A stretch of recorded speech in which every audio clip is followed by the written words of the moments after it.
going to talk about the Sakura pens, the Micron, the brush and the graphic.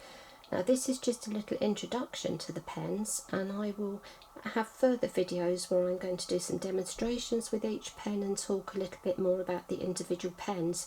But this is just an introduction because the Sakura Colour Corporation was founded in Japan in 1921, so they're celebrating their 100th anniversary, so it seemed like a really good time to get out my Micron pens and actually talk a little bit about them. And something I learned was, I didn't know, but this little stylized logo is the cherry blossom, and Sakura in Japanese means cherry blossom, so I didn't know that, so I found out something new while I was doing my research. Now these pens, the pigment pens were developed by Sakura in the 1980s, and they've revolutionised the way I do my drawings. Prior to that, I had liquid ink, dip pens and brushes. It could get very messy, they weren't easy to transport, and I just love pigment pens, I really do, and it's just wonderful to pick them up and carry them about. They're clean, they're so easy to use, you can stop and start a picture as many times as you want.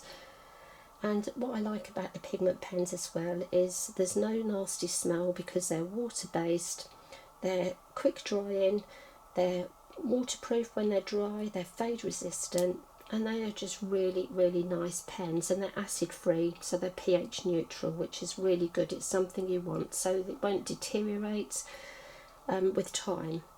Now what I've got here, I've got a complete set of 6 of the Pigma Micron fine liners.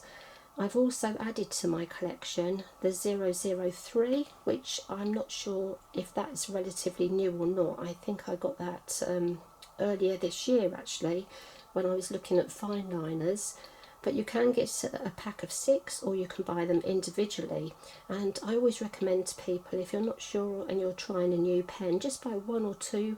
Don't go and buy a whole set to start with. Buy 1 or 2, get the feel of them, see if you like them, because everyone has their own individual preference. But I think you will be happy with the Micron pens, and you should definitely have at least 1 or 2 of them if you're like me and you are a pen addict and you can't stop buying pens. You're going to want eventually to have the whole set. But then I use my pens every single day. I don't use every single pen I've got every day, but I will be drawing every single day, so it's great to have a choice and a selection, and I think they are wonderful pens.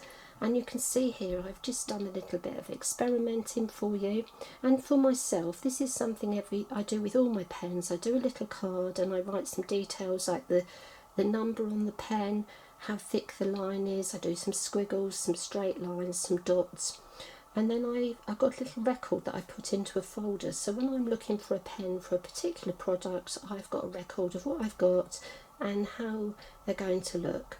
So on the top card here we have got, first of all, we've got the number of the pen, the thickness of the line, and then my little dots and dashes and squiggles. And underneath here we've got the Sakura Pigma graphic. There's 3 graphic pens. Number 1 is more of a little roundy pointy nib. Number 2 and 3 are typical chisel nibs that you use for calligraphy. I think all 3 of the graphic pens are great for calligraphy and also for just general patterns, doodling, whatever craft you like to do. I would love to do calligraphy, I'm not that neat, but I find the graphic pens really good for my Zentangles. And then the brush pen, I always love to have a brush pen because brush pens have variable lines. You can see here with the one brush pen I've got a fine line, a medium line and a thicker line. It's all to do with how you hold the pen, how the pressure you put on it, and brush pens are flexible, they're quite forgiving, so it's nice to have a choice. So this is my basic black pens. I have some other pens, some colour pens, which I will talk about in another video, and I'm also going to actually do some demonstrations so you can see what the nibs look like and how I use them in my pictures. And so these are just some little pictures that I did. This one just uses my fine liners, and you can see with a thicker line I've gone round twice. I think that was with the 08 pen, and the picture at the top right hand corner I've just used the thicker pens and the brush pen and added a little bit of colour from the Micron colour pens. So I think you really, if you haven't got one of these pens, get one to try. I think you'll like them, and I will come back with more videos and they will go into a playlist, so you'll be able to find them quite easily.